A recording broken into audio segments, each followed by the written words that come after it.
Successful. So let me just start by, I'm going to identify this as mass 1 and this as mass 2. Okay. So as we're talking about them, instead of saying the 6 kilogram mass or the one on top or anything like that, we're just saying mass 1, mass 2. If we're looking at the setup of this, this is an elevator. And inside the elevator, we have two objects hanging off of the roof. First, we have does it say cable or tension? Oh yeah, we have a cable hanging off the roof holding a 6 kilogram object, then a cable underneath the 6 kilogram object holding a 4.5 kilogram object. So tension 1, mass 1, tension 2, mass 2. Okay, so the first thing, it also tells us we're going downwards. So let's just go ahead and incorporate that. 3 meters per second, 3 meters per second square is our acceleration, and it's going down. So we just understand we're speeding up as we go down. I don't know, we're at Disney World, where elevators dropping like a rock. So now the first thing it's going to walk us through is drawing a free body diagram for each object. Okay, so I'm going to mark this as M1, and I'm going to mark this one as M2. So for M1, what forces are acting on M1? Talk to me. Gravity. All right, let me write that one out. I got the force of gravity. What else do I have? The Tension. Tension. And this is T1 or T2 going down? T1. T1. Oh, look at M1. Which one's pulling down on it? T2. Oh, T2. T2.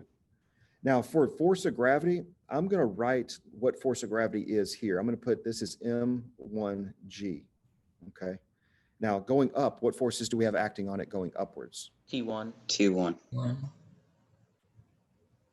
Okay. Mr. Watley. Yes, what's up? For T2, why would it be acting on M1 as well in a downwards motion? Because if I were to cut T2, wouldn't 4.5 fall to the ground? Wouldn't M1 fall to the ground? Oh yeah. Okay, that makes more sense. Right. Thank So you. it's supporting the weight of M2. Now the magnitude of my arrows, don't pay attention to that right now. I'm just drawing arrows. I haven't predetermined the magnitude of the forces. So don't look at this and say, oh, he made FG smaller than T1, so T1's big. Okay, don't pay attention to the magnitude of my arrows. It's Friday. I'm just drawing arrows. Okay, that's all I'm doing right now. Let's look at M2.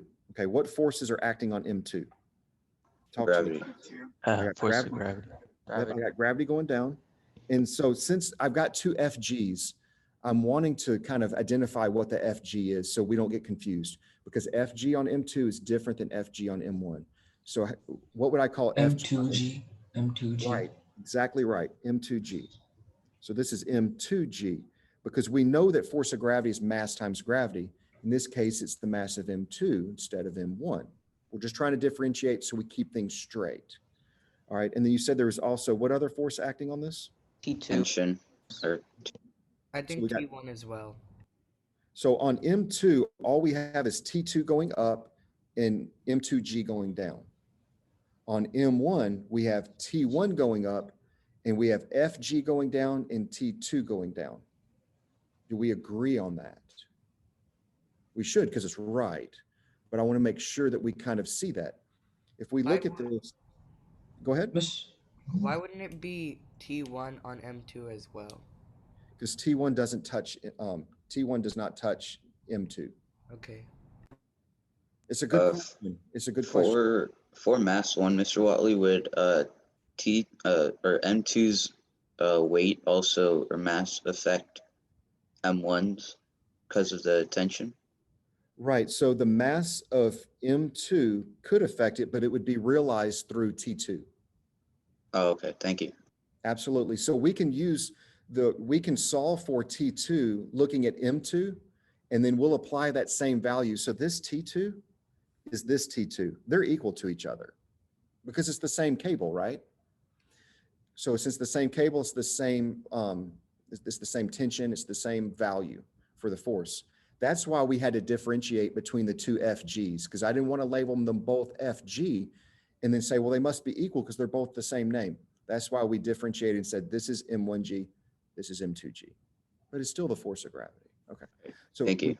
absolutely. These are good questions, and I want to keep this interaction going. because that's how we're going to learn. That's how we're going to turn that corner of, I thought I knew what I was doing, but the quiz said otherwise. Let's be more involved. Let's talk through this together. And that extra little bit's going to make a difference. So let's scroll this up and see what it says next. Okay. Write a net force equation, variables only, for each object based in your free body diagrams. So this can be for, let's say this is M1 and this is M2. Okay. And then we know our net force equation, that's that whole sum of forces is equal to mass times acceleration, right?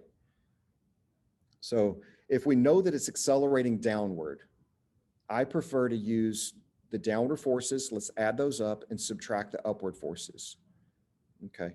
You can do it any way you want to. You can say, well, I always do up minus down. Doesn't matter. I'm just going to use the direction I'm going minus the direction I pose. It's kind of like the going statement I always use. Which way are we going? Which way are we accelerating? Okay, add those up. What's opposing us? Subtract those. Okay. So we're going downward. It tells us that in the up here, we're accelerating downward at 3 meters per second square. So we're just going to write a variable only equation based on this.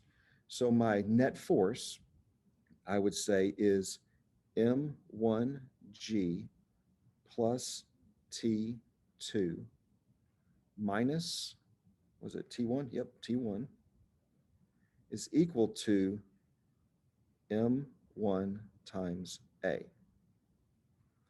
My force is downward, add them up, subtract my force upwards, that's my net force, and that is equal to the mass we said is M1 times the acceleration. And it said variables only, so we're not plugging in the 6 kilograms, we're not plugging in 10 for G, nothing like that, just variables. So I remember I told you these equations could get really long, right? Well, this one's got a little bit longer than we're used to. Let's take the same information, let's go to M2. So for M2, our downward force we said is M2G. That's the only downward force, and we're going to subtract the opposing force, T2. And that's equal to the mass, M2, times the acceleration. So we've simply just, that's our system of equations, or that's our net force equations for the two separate objects. So far, we have not done anything crazy and different, right?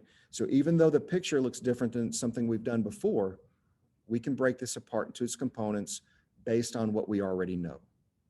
So far, any of that initial anxiety should be like, okay, he hadn't hit us yet with anything crazy. Maybe I will, maybe I won't, haven't decided yet. All right, let's look at this. Substitute known values into each equation. All right, so we'll do M1 here, we'll do M2 here. All right, you guys have to watch me on this because I have not done this problem in a year. So if I mess it up, I need you to chime in. If I messed it up on purpose, that means I'm looking for you to chime in, but I doubt I'm going to do that. So the mass of M1, let me scroll this where I can see it. Mass of M1 is 6 kilograms times gravity. So I would have 6 times 10 plus T2. We don't know T2 yet, I don't think. So we've got T2. That was T1 right there. Minus T1 is equal to the mass, 6, times the system's acceleration they told us was 3. Okay. Let me know if I'm getting anything wrong, but I'm looking at the equation we did variables only, and I'm substituting in the numbers that we know. We know mass 1 is 6 kilograms. It's in the picture. We know gravity is 10 because we live on Earth and we've been in physics for 6-7 weeks now. T2 we haven't solved for. T1 we haven't solved for. The mass they told us in the picture, M1 is 6 kilograms, and the acceleration is the system acceleration they told us was 3. All right, we've got that. Let's look at M2. M2, they told us the mass of M2 is 4.5. So 4.5 times gravity of 10. And we're going to subtract T2 is equal to mass of M2, we said again is 4.5, times the acceleration of the system they told us was 3. Okay, how are we so far? Making sense? Yeah, good. We're just putting in numbers. We haven't even picked up a calculator, all right? And calculators is what's going to save us from having to do any kind of heavy math in our heads anyway. So now it tells us, it wants us to solve the system of equations for each tension. Okay, if I number this as like, let's see, this is like the number one we did, this is the number two. Which one could I actually solve for? T2. Right, I Equation. could solve for T2 in equation two. Yep. I see there's something in the chat. Let me pull this up. Would we M2 get tension 2, then plug it into M1? Yes. So exactly. So there was a question in the chat, and it's saying, are we going to use like the second equation to solve for T2 and then plug in T2 into the first equation so that we can solve for T1? That's exactly right. That's exactly what we're going to do. All right. So I've got my calculator in front of me. I've Mr. turned it on. Watley, Yes. What's up? we don't have to take the downwards as positive, right? Well, we've made the downwards positive because we took the downwards forces and subtract the upwards forces. So by doing that, we said downwards is plus and upwards is minus. That's kind of I keep everything positive that way. If you were to have taken the upwards as positive, then we probably needed to say the acceleration would be negative. So then it just becomes a mess. So by saying the direction we're accelerating, we can keep the acceleration positive. And we're saying anything opposing this negative, like saying that is negative here and this is negative, that just means it's an opposing force. It's an upward force. So here we're saying down is positive, up is negative. So in like another circumstance, if it's easier to use up as positive, we could do that. Absolutely.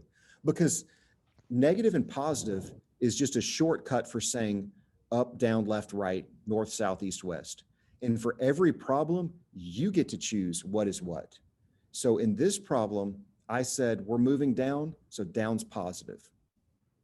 All right, If we were moving up, I would say, hey, for this problem, up is positive. Now you can't change it midstream. So in the middle of a question, if it says if it says elevator went down and then it went up, you can't say it was moving positive, then it was moving positive. Okay, no. For each question, you say up is positive, down is negative.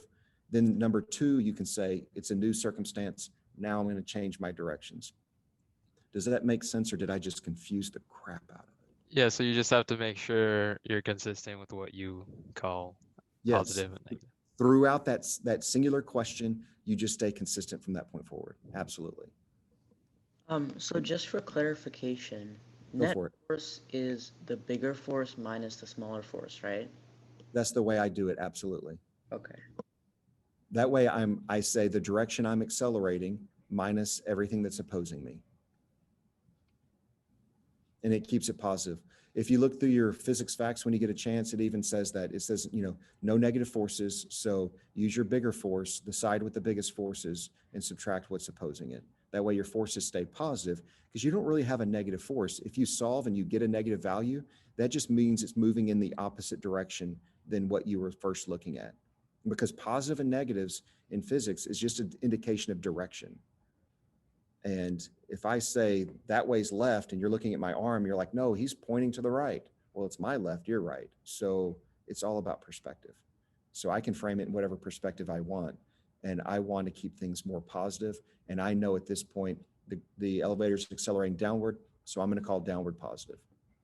And if something's opposing it, I'm going to subtract it, which means it's going in the negative direction. All right, let's solve this for T2. I'm basically going to work this problem straight down from here. So 4.5 times 10 should give me 45 minus T2 is equal to 4.5 times 3. 4.5 times 3 is equal to 13.5. Okay, if I subtract 45 from both sides, so I say minus 45, I get negative T2 is equal to negative 31.5. So T2 is equal to 31.5 newtons. Okay, so we've solved for T2 right there. So I'm going to use that and I'm going to plug it in up here. So my T2 is going to come down. 6 times 10 is 60 plus 31.5 minus T1 is equal to 6 times 3 is 18. 60 plus 31.5 should give me 91.5 minus T1 is equal to 18. I've got 18 minus 91.5 to move it to the other side. I get negative T1 is equal to negative 73.5. So T1 is equal to 73.5 newtons. So now we've solved for T1 and T2. I'm going to make sure everybody has a second to catch up, be where we are, and have this written out. So just take a second to make sure you get there. We had on the right, the number 2 equation, the one I numbered number 2. It's no significance in that. I just said, hey, let's call this 1, let's call this 2. So the number 2 one only had one variable. It allowed us to solve for T2. The number 1 equation had T2 and T1. But we know T2 is the same everywhere, so it's the same value. So we plugged in the T2 value. That allows us to only have one variable, T1, and we solve for T1. I'll scroll up and see if there's anything left. Oh, hey, this is only a 2-page document. We've already finished page 1. Now it took us 20 minutes to do it because we started around 9:15. Now it's 9:35.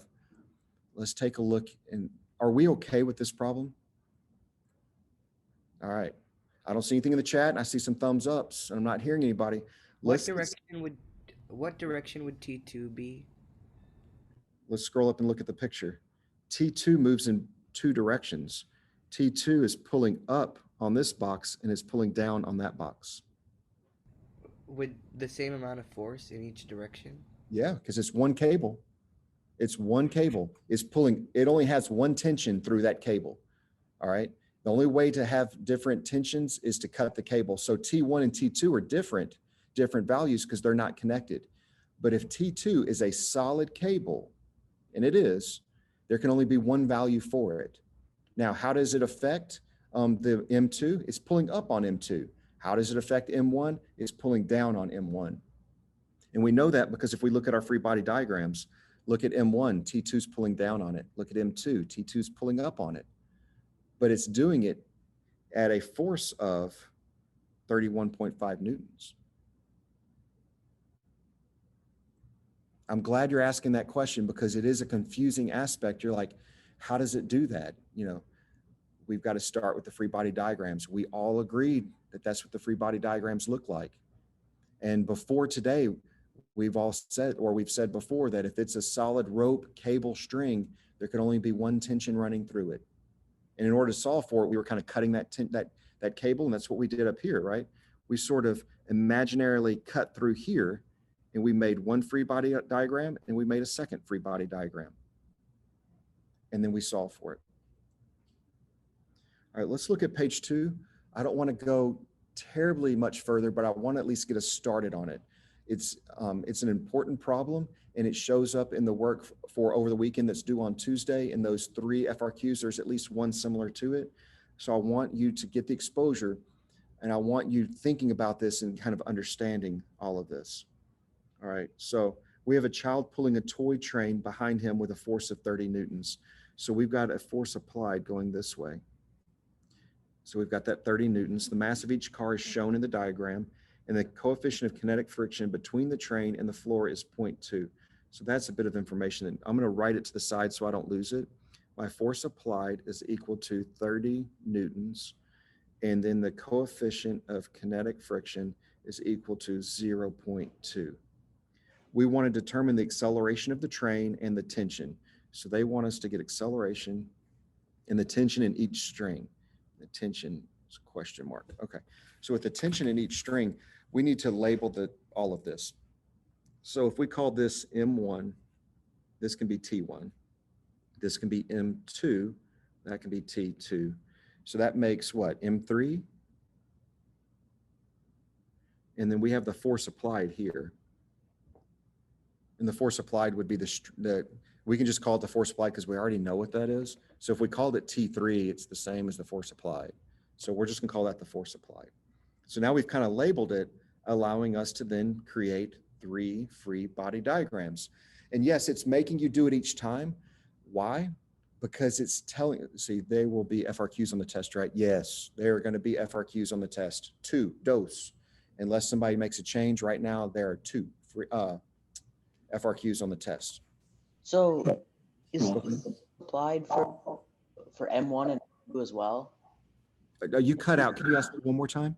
So force applied for M1 and M2 as well? Well, the force applied is basically the child pulling on this rope right here. The child pulling on that rope, they're pulling with a force applied of what they say, 30 newtons. Okay. Now that 30 newtons is what's moving that train.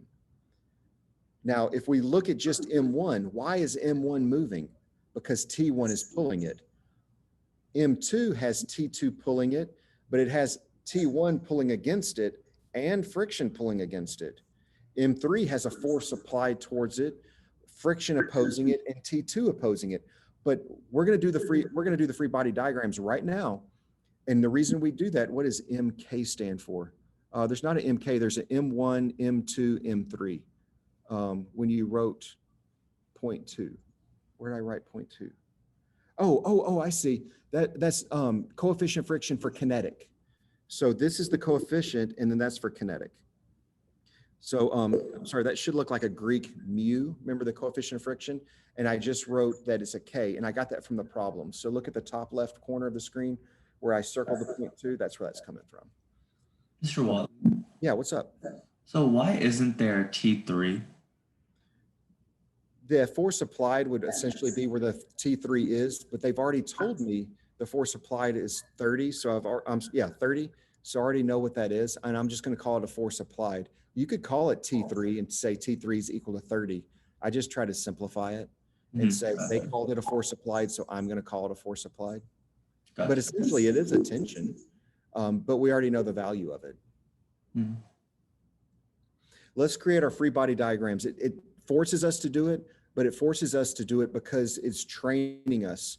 That's the first thing we should be doing. So if you just had this question, you don't want to just dive in with the equations, get your free body diagrams done. Also on the AP exam, it requests you to create free body diagrams. So you want to be used to that. So for M1, M2, M3, we have M1, M2, M3. I'm watching the time as well. I don't want to hit the 10 o'clock mark. So let's see how far we can get. And then I want you guys also to have some time that you're working through this with your own brain power. For M1, tell me the forces acting on M1, all of the forces acting on M1. Gravity. All right. Now, I'm not going to write FG now. I'm going to write specifically for this one. So here I'm going to put M1G. So M1G. What else do we have acting on it? T1. So T1, which direction does T1 go? To the right. All right. So I got T1 to the right. Tell me another force with direction. Friction. Force of friction. Normal. All right. I hear people say force normal, but I want to hear force normal up. Okay. What else do I have? Force of friction. Force of friction left.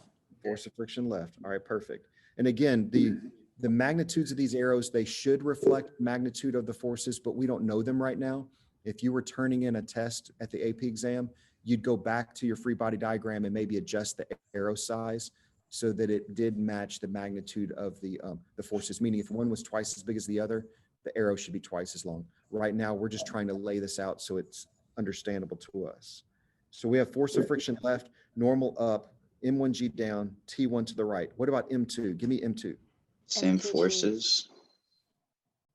Ooh, it's not the same force. It's not all the way around. Oh, So- tension would be to the left. Bottom.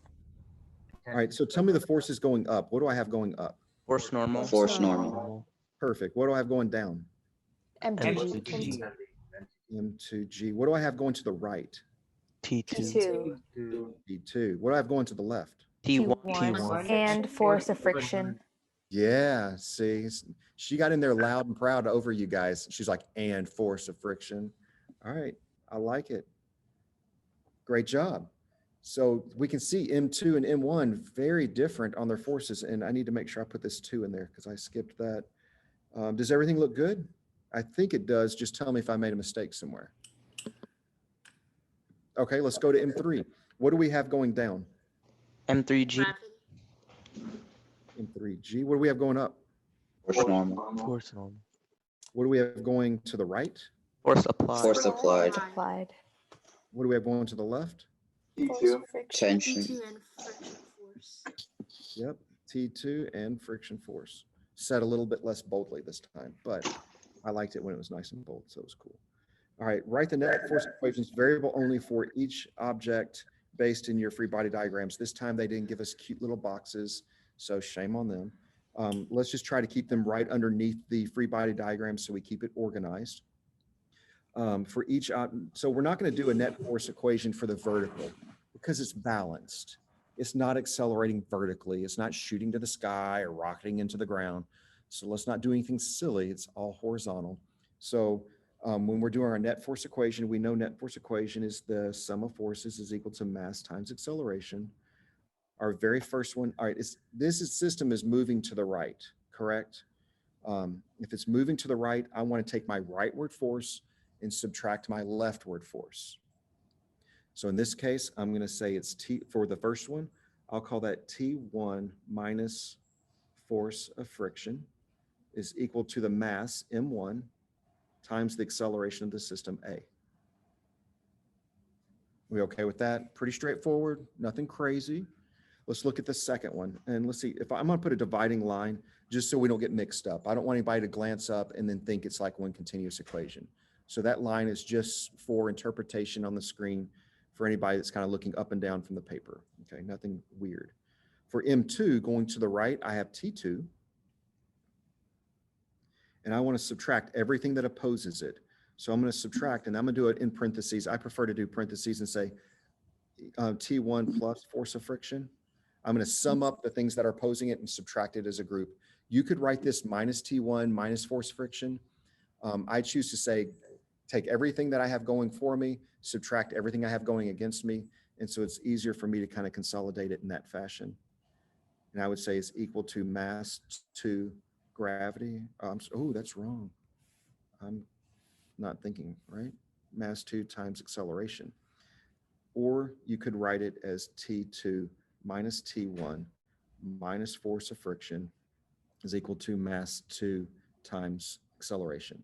There's no difference, just whether or not you want to distribute that negative, okay? So I'm showing it both ways here.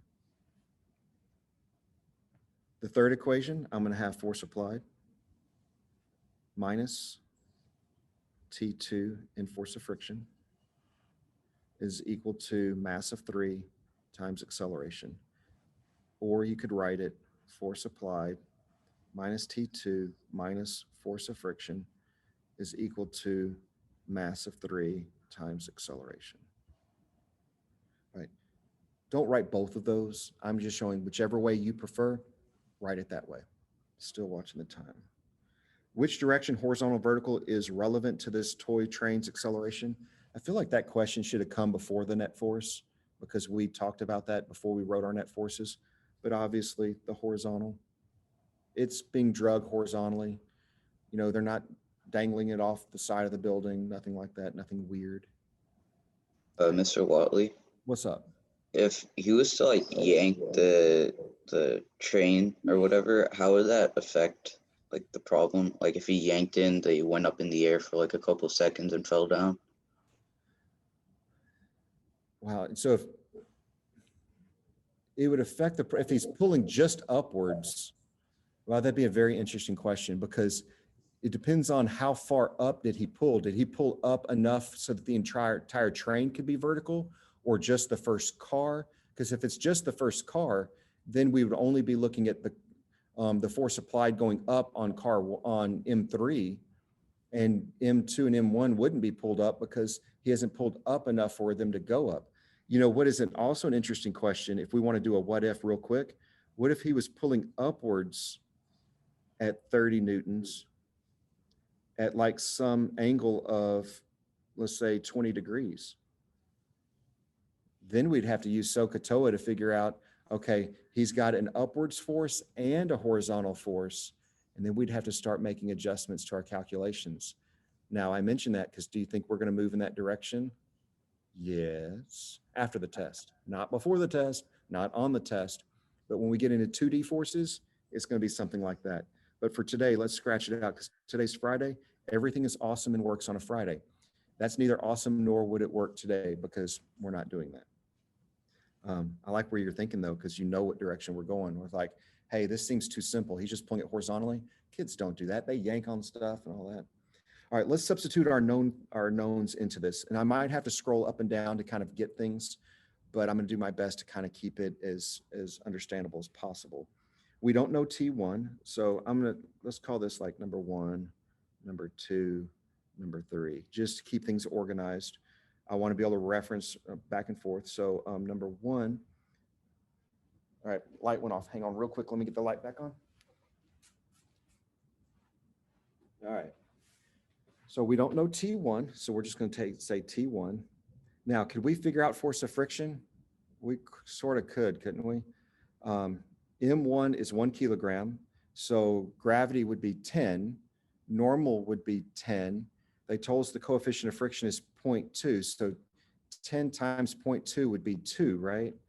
So force of friction on this guy is 2, is equal to the mass. They said the mass was 1, okay, mass of 1, times the acceleration. They didn't tell us the acceleration, did they?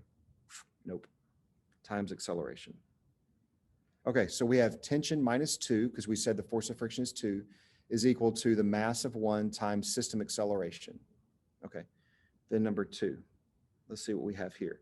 T2, we don't know T2, minus, I'm just going to leave it as the second line there. So minus T1, we don't know T1, minus friction. Let's determine friction for the second one.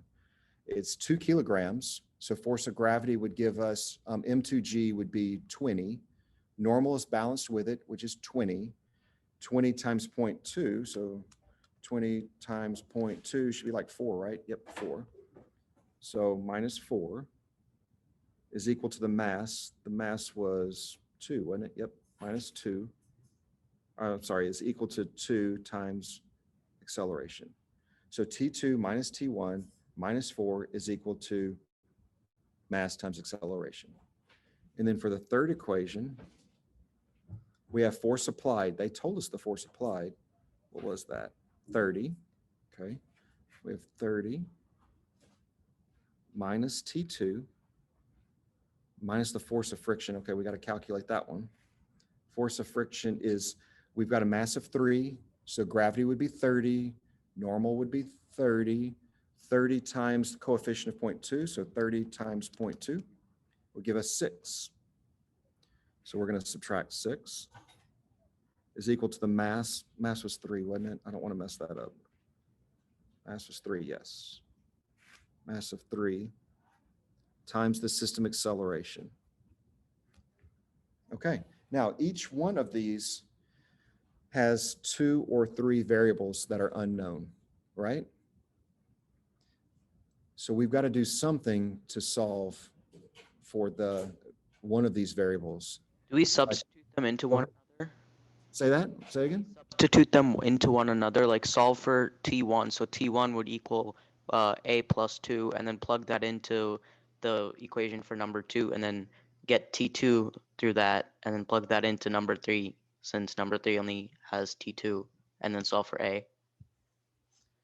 Well, if I solved number 1 for A and said A equaled something with T1, I couldn't plug it into 3 because I would just be introducing T1 into 3. I've got a better way. And no, what you're saying is completely normal in math. You're like, hey, can't I add or subtract equations? Can I solve for one variable, plug that into the other one? But I would need the same set of variables in the 2 different equations. But number 1 has T1 and A. Number 3 has T2 and A. And number 2 has T2, T1, and A. So it would be a struggle at best. It'd be a struggle. What if we went back to something that we know that we haven't used yet?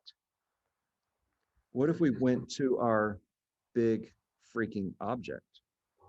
Couldn't we solve for acceleration with our big freaking object? Sort of could. So our big freaking object has all the masses in one, doesn't it? So let's scroll up. What's the total mass? It'd be 1 plus 2 plus 3, which should be 6. Yep, 6. Perfect. We've got 6 kilograms. Now it's being pulled to the right with a force applied equal to, I think it was 30. Pretty sure it was 30.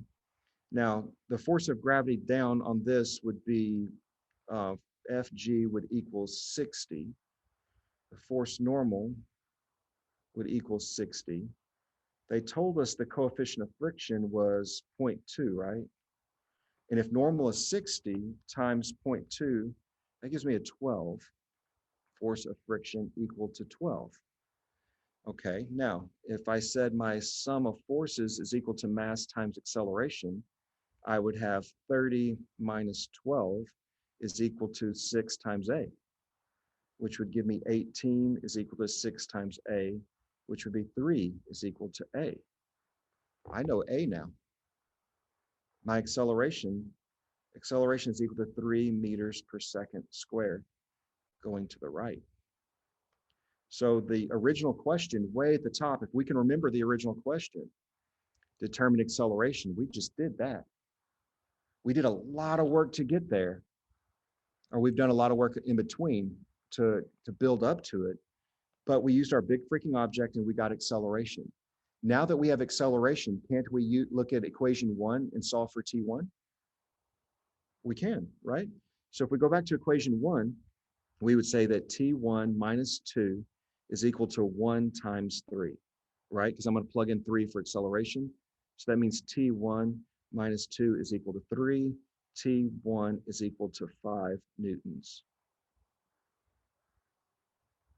If I go to my second equation, or no, wait, let's do the third equation next because I know A and I need T1 and T2. Actually, no, I don't even need the second equation, do I? No, I don't. I can just go straight to the third equation and say 30 minus T2 is equal, oh, not equal, sorry, drawing, minus 6 is equal to 3 times 3 because I'm substituting A in. So 30 minus 6 would give us 24 minus T2 is equal to 9. 9 minus 24 is kind of backwards in my head. So negative T2 is equal to negative 15. So T2 is equal to 15 newtons. Now, if we wanted to really risk being happy or not happy, we can plug this all into T2 to equation number 2 and see if it works. So if we said 15 minus 5 minus 4, is that equal to 2 times 3? All right, 15 minus 5 is 10, minus 4 is 6, and that's equal to 2 times 3 is 6. So it checks out. Look, we just checked our work, and it worked. We did it without help. That means we're geniuses. How did I get a frictional force, friction to be 12? Because look at my big freaking object. The sum of all the masses is 6. So force of gravity is 60, force normal is 60 because they are balanced. They told us the coefficient of friction is 0.2. We know frictional force is normal, 60 times coefficient of friction, 0.2. 60 times 0.2 is 12. That's where I got that from. We did, Mr. yeah, go for it. If we didn't have the coefficient of friction, how would we solve for it in this problem? Or would we not be able to? We would need acceleration or coefficient of friction for this problem. We needed one or the other. We couldn't have done it without having one. All right, thank you. Absolutely. Absolutely. All right, so it's just before 10 o'clock. My goal was to be done right around this time. We actually got through this whole thing together. This is what I wanted to teach for today. So I'm going to stop the share at this Mr. point. Watley, Yeah, what's up? can we start with the big freaking object and then do the equations afterwards? Yes. Sometimes you don't need the big freaking object. So when we're with Atwoods, I feel like I always use the big freaking object. This was with the dangling objects. We may not have needed the big freaking object.